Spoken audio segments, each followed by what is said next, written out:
My dear students, in this presentation I am going to explain about the third part in molecular basis of inheritance, that is, let's deal with the Hershey-Chase experiment and DNA replication. Hershey-Chase experiment, or it is also known as Blender's experiment. The DNA is genetic material. It was experimentally proved by Alfred Hershey and Martha Chase in the year 1952. These two scientists worked on the virus that infects bacteria, and that is commonly known as bacteriophage. So this you can just see, these are the bacteriophages, and bacteriophages are nothing else but the viruses that infects the bacteria, right? See, usually the bacteriophages during the normal infection attaches to the bacterial cell, right? So first it enters from the cell wall and then it inserts its genetic material into the bacterial cell, right? Then the viral material becomes incorporated inside the bacterial genome. So this is what happens during the infection of the bacteriophage to the bacteria. This Hershey and Chase worked to discover whether it's a protein or a DNA from the virus that entered, and this has caused the infection. So during their experiments, they grew some viruses on a medium having the radioactively labeled sulfur, and similarly the radioactively labeled phosphorus was taken. Okay, see here, this is a batch 1. This batch 1 means the phages grown with radioactive sulfur. Okay, so here I am representing it in a pink color. Pink color refers to the phages grown with the radioactive sulfur. Next, in a batch 2, the same phages were grown with the radioactive phosphorus. Here the sulfur is labeled, and here the phosphorus label is done for the phages. Okay, see here, in the first case, they mixed radioactively labeled phages with the bacteria, and the phages infect the bacterial cells. So now this bacteria is allowed to infect with the bacteriophage. See here, during this radioactively labeled process, the sulfur is coated to the protein. That is, the protein coat contains the sulfur now. Similarly, in the batch 2, the same thing, but here they are providing the radioactive label DNA, not a sulfur. Here the blue represents DNA and here the pink represents the protein. Okay, then second, they agitated in a blender. That's the reason why they call it as Blender's experiment. So now they just took this mixture and they agitated in a blender in order to separate the phages outside. Okay, so now the phages have been separated, and what you can see is this is a phage DNA and this is a empty protein shell. Okay, then they just did the same thing with the batch 2 also. That means here in the batch 2, that is radioactive labeled DNA, but here the radioactively labeled protein. Similarly, the same results can be seen in the batch 2 also. Next, they just centrifuged using the centrifuge machine. They just centrifuged it. Then the centrifuge separated into two. The first one is supernatant, what I am showing you, and the last one is the pellet. So this is pink is supernatant and this is pellet. Okay, see, after that they found that the radioactivity in the liquid in first case, and in the second batch or the second case they found the radioactivity in the cell or in the pellet. Actually, the genetic material means it should be the infecting agent, right? I had already explained you in the last classes that which converted the rough strain into smooth strain. That means it is an infecting agent. If it is an infecting agent, that should be seen in the cell, not in the debris or not in the liquid. Now, they concluded that the DNA is the infecting agent that made the bacteria radioactive. Hence, the DNA is said to be the genetic material. So, this is the Hershey-Chase experiment. Now, let me explain you how exactly this process took place. In the first case, this is called as infection. The first case is known as infection. During the infection, what actually happened is, see here you have to note again that this is sulfur labeled protein capsule which I had shown as a pink in the last diagram, and this is phosphorus labeled DNA core. See, the sulfur is labeled to protein, and here the phosphorus is labeled to DNA, and both the phages here, this one and this one, these both are made to infect the bacterial cell. So what happens during infection is the radioactive phages were allowed to attach to the E. coli cells. Usually they use E. coli cells, and the phages transfer their genetic material to the bacteria during the infection. Okay, next in the second step, blending. They just agitated the mixture. I had shown that they have mixed in a mixture. Okay, so this is blending step. During blending step, what happens? Now the virus coats were separated. See here, the virus coats are getting separated just by the agitation. With the help of a blender, the virus coats get separated from the bacterial surface. Next is the last step, centrifugation. See, during centrifugation, the virus particles were separated from the bacteria by spinning them in a centrifuge machine. There is a machine called centrifuge machine.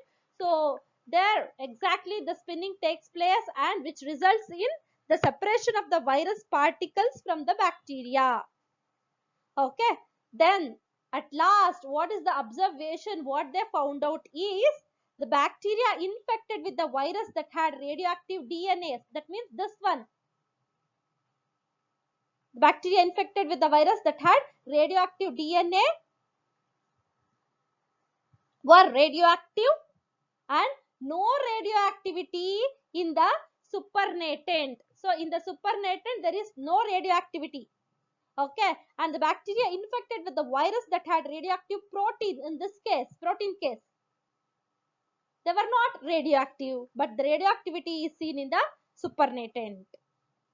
So this shows that the DNA which made the infection, not a protein, because this was found in the supernatant. So if the radioactivity is found in the supernatant, it shows that it is not a genetic material. The character of genetic material is it should interfere in the infection, right? So that is the reason why the pellet had a radioactivity, that means which had DNA. So this is about the Hershey-Chase experiment. Next, let us learn about some of the properties of genetic material, or else we can also call it as DNA versus RNA. So, in order to call genetic material, what are the properties which are needed for a molecule? The first is it should be able to generate its own replica. That means it should replicate itself. Next, it should be chemically and structurally stable. It should undergo mutation, and it should express Mendelian character. Whatever the Mendelian characters, alleles, genes, these all things they should express. Next, the protein does not fulfill the criteria, hence it is not a genetic material. Then next, RNA and DNA. These both have the capacity to fulfill these all criteria, what I explained you till now. Hence, these two can be considered as genetic material. But still, RNA is unstable, whereas DNA is more stable when compared to RNA. So, we can call it as a better genetic material than RNA.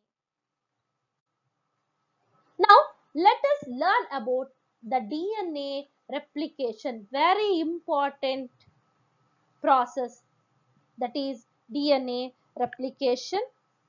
And the DNA replication means production of the same exact copies of the daughter DNA molecules is known as DNA replication.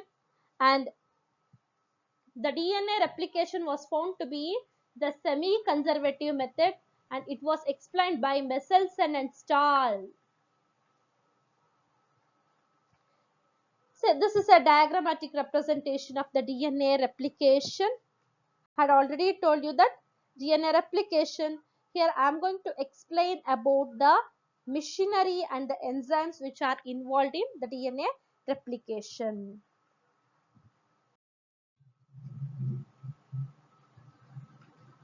See, the definition of the DNA replication goes like this.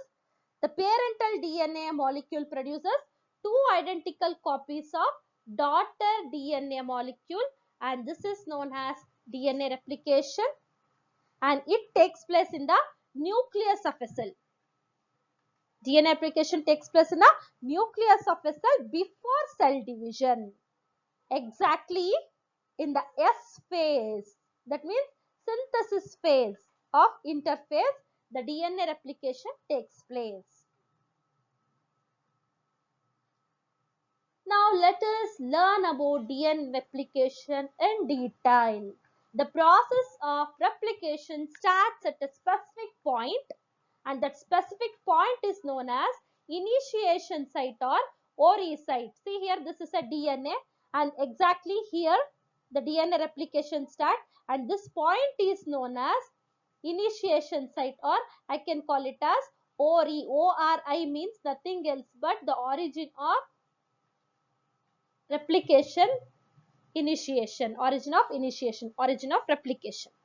Next, see what happens exactly in this ORI site is the double helix unwinds. As you know that DNA is a double helical structure, and here exactly what happens, the double helix gets unwinds, and it is because of an enzyme called helicases.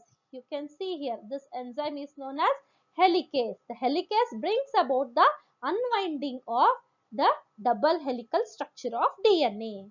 Next, you can see here the breakage of the bond. So these bonds are called hydrogen bonds, right? The hydrogen bonds present between the two strands are dissolved by an enzyme called, keep this in your mind, DNA polymerase 1, or it is also known as, and another name, another enzyme, topoisomerases or DNA gyrases. So this DNA topoisomerases or gyrases or polymerase 1 dissolves the hydrogen bonds which are present in between the nucleotides. Next, let's see. Now the double strand gets separated and forms two single strand structure. So here this is one single strand, and here this is another single strand, what I am showing you, right? And this forms a Y shaped structure, right? You can just see it is like this. So this is a Y shaped structure, and this is Y shaped appearance called replication fork. This is known as replication fork. Next, what happens? This both separated strands acts like a template. So this is one template and this is a second template. So these two strands act like a templates for the synthesis of new strands. Next, a short segment of RNA. So a very short segment of the RNA called RNA primer, which is synthesized with the help of a catalyst called RNA primase enzyme. It will just come and it will bind. Okay, a short segment will come and it will bind. Next, now there is a complementary base pairing which takes place here exactly like this. the RNA primers will come and bind to the opposite strands. Then the further addition of the DNA nucleotides should take place. And the further addition of the DNA nucleotides on a template strand, this is a template strand, right? The further addition of the nucleotide on a template strand is catalyzed by an enzyme called DNA polymerase 2. So this DNA polymerase 2, what it does means, so the addition of the nucleotide is because of this DNA polymerase 2.